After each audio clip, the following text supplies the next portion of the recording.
हाय नमस्कार मित्रांनो, आज खूप मस्त आणि मजेदार गोष्ट मी तुमच्यासाठी घेऊन आलेलो आहे.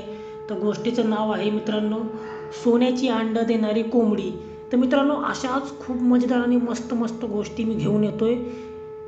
जेणेकरून त्या गोष्टी जर तुम्हाला ऐकायच्या असतील तर आपल्या चॅनलला पहिलं सबस्क्राईब करा आणि खाली असेल ती बेल आयकनची घंटी दाबा, म्हणजे येणाऱ्या नवनवीन गोष्टी तुम्हाला मिळून जातील. तर मित्रांनो, गोष्टीचं नाव बघा कसं आहे, सोन्याची अंडं देणारी कोंबडी. एका गावात एक गरीब माणूस राहत होता. तो खूप गरीब असल्याने त्याच्या खाण्यासाठी घरामध्ये काहीच नाही.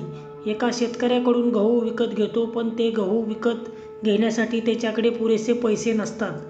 त्या बदल्यात त्याला तो एक कोंबडी देऊन टाकतो. जेव्हा त्या शेतकऱ्याच्या बायकोला हे समजते तेव्हा ती खूप दुःखी होते. परंतु दुसऱ्या दिवशी सकाळी शेतकऱ्याच्या बायकोला रात्री आपल्या कोंबडीने सोन्याचे अंडे दिले असलेले दिसून येते.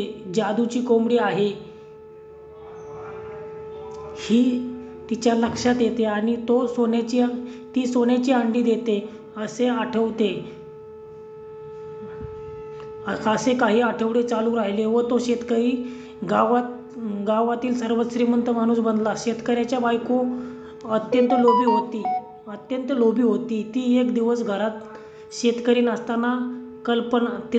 घरात शेतकरी नसताना कल्पना सुचते की आपण हिला कापून पोटातील सर्व अंडी काढले तर खूप मोठे श्रीमंत ठरू.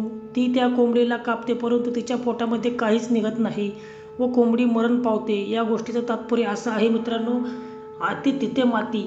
तर मित्रांनो, अशीच बोध घेणारी आणि गोष्टीतून काहीतरी शिकण्यासारखं गोष्ट मी तुमच्यासाठी घेऊन येत असतो. तर मित्रांनो, अशाच गोष्टी जर तुम्हाला ऐकायच्या असतील तर पहिलं आपल्या चॅनलला सबस्क्राईब करा आणि तुमच्या मित्रांना गोष्टी आपल्या शेअर करा, की जेणेकरून त्यांना सुद्धा या गोष्टी ऐकायला मिळतील.